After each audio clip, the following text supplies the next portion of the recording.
Hello guys, welcome back to my channel. Welcome to finance market. Welcome to another video.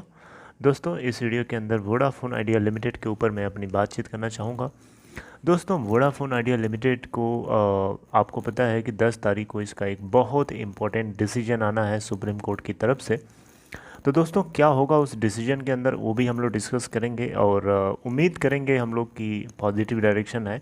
सबसे पहले आपसे request करना चाहूँगा कि चैनल को जल्दी से सब्सक्राइब करके बेल आइकन को हिट कर लीजिए आने वाली हर वीडियोस की नोटिफिकेशन पाने के लिए। और दूसरी चीज़ ये है कि डीमेट अकाउंट अगर किसी को ओपन कराना है तो डिस्क्रिप्शन बॉक्स में जाइए, वहाँ एक लिंक दिया गया है, लिंक को क्लिक करके आप स्टॉक के अंदर अकाउंट ओपन करा सकते हैं। अब बात करते हैं अपने टॉपिक की, वोडाफोन आइडिया लिमिटेड। दोस्तों, आपको सबसे पहले मैं बताना चाहूँगा कि वोडाफोन आइडिया लिमिटेड को सुप्रीम कोर्ट की तरफ से अगर बेल आउट नहीं मिलता है उस केस में क्या होगा। फिर हम बात करेंगे कि वोडाफोन आइडिया लिमिटेड को अगर सुप्रीम कोर्ट की तरफ से बेल आउट मिल जाता है उसके बाद क्या होगा, उसके बाद की स्थिति क्या होगी।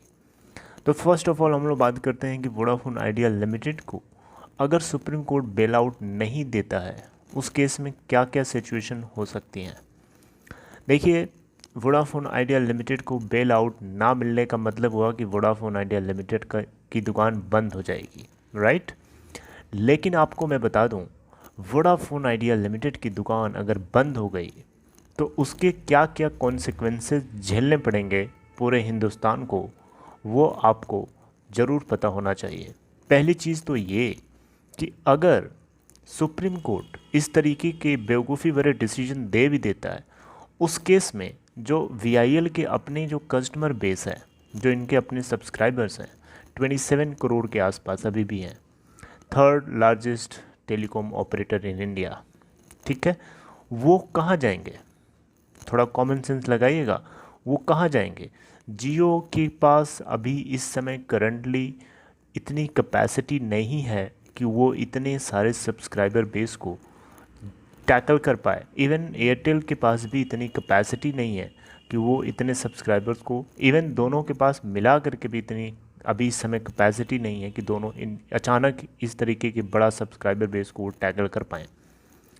दूसरी चीज़ ये है कि वोडाफोन आइडिया लिमिटेड के कुछ अपने कस्टमर्स जो हैं, जो प्रीमियम कस्टमर्स हैं, वो अचानक अगर चाहेंगे भी तो वो पोर्ट नहीं करा सकते हैं अपने सिम को दूसरे ऑपरेटर के सिम में, ठीक है।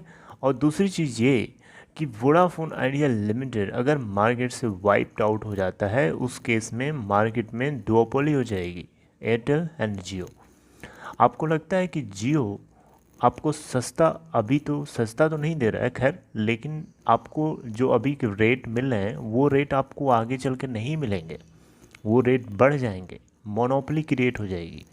और आपको बता दूं, यहाँ पे जो जियो के ओनर हैं मुकेश अंबानी, वो भारत सरकार से अंदर ही अंदर मिले जुले हैं। इवन बीजेपी के अपने जो बीजेपी की जो पार्टी है उस पार्टी के लोग अंदर ही अंदर सुप्रीम कोर्ट के जो मशीनरी सिस्टम है उसके अंदर भी वो लोग घुसे हैं। तो वहाँ पे भी अपनी रूलिंग एक तरीके से करते हैं इनडायरेक्टली, लेकिन पब्लिक को ये चीज़ पता नहीं चल पाती है। दोस्तों, शायद इसी की वजह से इतना डिले हम लोगों को देखने को मिल रहा है। फिर भी हम लोगों को ऑनरेबल सुप्रीम कोर्ट के ऊपर विश्वास करना चाहिए और कर रहे हैं। और we are hoping best, we are hoping optimistic for future of Vodafone Idea Limited. Third चीज़ ये है कि अगर ये क्लोज हो जाता है उस केस में बैंकिंग सेक्टर का क्या हाल होगा, आपको पता होना चाहिए। You should know what the current situation is about banking sector. ये फ्लरिश नहीं कर रहा है, ये बेगिंग की सिचुएशन में उतरता जा रहा है। और इस तरीके की अगर हालात पैदा होगी तो और बद से बदतर हालत हो जाएगी, ठीक है। और मेजॉरिटी ऑफ जो लेंडर्स हैं इंक्लूडिंग एसबीआई, सब लोगों की हालत खस्ता हो जाएगी, और क्योंकि सब लोगों ने बहुत हाई अमाउंट में लोन दे के रखा है।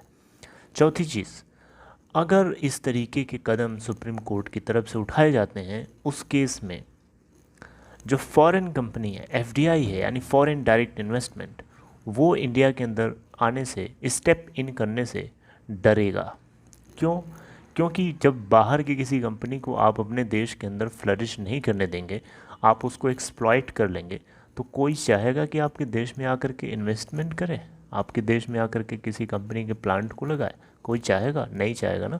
तो एक बैड रेपुटेशन क्रिएट होगी पूरे इंटरनेशनल मार्केट में। ठीक है। फिफ्थ पॉइंट ये है कि अगर ऐसा होता है उस केस में गवर्नमेंट ऑफ इंडिया को मिलेगा कुछ नहीं। ठीक है। उसके जितने कर्जे हैं, जितना वो लेना चाहती है, जितना वसूली करना चाहती है, उसको उतना मिलेगा भी नहीं अगर इस तरीके के कदम उठाए जाते हैं तो। ठीक है। सिक्स पॉइंट जो कि बहुत इम्पोर्टेंट है, भारत के अंदर एम्प्लॉयमेंट रेट आपको पता है कितना गंदा है ही नहीं, एम्प्लॉयमेंट है ही नहीं, लोग बेरोजगार हैं। इन दिस सिचुएशन अगर ऐसा स्टेप लिया जाता है तो 11,000 के आसपास लगभग एम्प्लॉयर्स भारत के अंदर से बेरोजगार जाएंगे। 11,000 एम्प्लॉयज़ विल बी अनएम्प्लॉयड। तो ये एक बहुत बड़ा नंबर है। 11,000 लोग अगर कहीं ना कहीं जुड़े हैं, एम्प्लॉयड हैं, तो वो कहीं ना कहीं एक तरीके से इनडायरेक्टली टैक्स भी पे कर रहे हैं गवर्नमेंट ऑफ इंडिया को। लेकिन अगर इस तरीके की सिचुएशन आती है तो वो टैक्स तो छोड़िए, अपने घर का खर्चा चलाने लायक नहीं बचेंगे। तो उनका क्या होगा, उनका क्या फ्यूचर होगा? आप भारत के अंदर रोज़गार बढ़ाने के लिए आप सरकार बनाए बैठे हैं या फिर रोज़गार गिराने के लिए बैठे हैं? आपका क्या मोटो है? मुझे तो लगता है कि आपकी जो आपका कानून है, जो आपकी पॉलिसी होनी चाहिए, उसके अगेंस्ट ही ये आउटकम आएगा।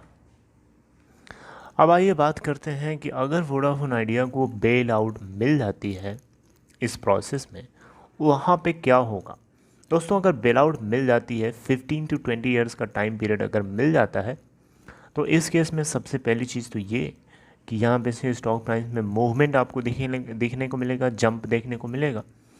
दूसरी चीज़ ये कि अगर ऐसा होता है तो इस केस में इसकी जो प्राइसिंग है वो ऊपर की तरफ अगर एक्सटेंड करेगी, ऊपर की तरफ जंप करेगी, सर्ज करेगी, तो इस केस में यहाँ पे जो भारतीय इंफ्राटेल के साथ जो इनकी डील है, 11 पॉइंट जो भी 15% के आसपास का जो इनका स्टेक है, वो हाई प्राइस्ड हो जाएगा। ठीक है। क्योंकि जो करंट प्राइस होती है उसके बिहाफ पे वो कैलकुलेशन करी जाती है। तो अगर ये प्राइस मूव करके अगर सर्च करके ऊपर चला जाता है तो इस केस में इनके पास ज़्यादा अमाउंट आएगा वहाँ से। ठीक है। तीसरी चीज़ ये है पॉजिटिव साइड कि अगर ऐसा हो जाता है तो इस सिचुएशन में लोगों को इस बात को लेकर के फेथ हो जाएगा, विश्वास हो जाएगा कि ये जो शिप है वो डूबने वाला नहीं है, जबकि ये एक लंबी रेस के लिए तैयारी करने वाला है। तो ऐसी सिचुएशन में बहुत ऐसे लोग होंगे जो ऑप्टिमिस्टिक होकर के इधर की तरफ अपना रुख दिखाएंगे, अपना इंटेंशन दिखाएंगे कि वो इसके अंदर एक इन्वेस्टमेंट करें। लाइक जियो के अंदर गूगल, फेसबुक ने बड़े बड़े इन्वेस्टमेंट किए, उसी तरीके से इसके अंदर भी कुछ लोगों का इंटरेस्ट बनेगा। अभी इस समय लोगों का बना तो है, लेकिन एक पॉज बटन की तरह रुका हुआ है, क्योंकि सब कुछ अभी जो है सुप्रीम कोर्ट के हाथ में डिसीजन है, वही सब कुछ बताएगा, वही सब कुछ डिसाइड करेगा।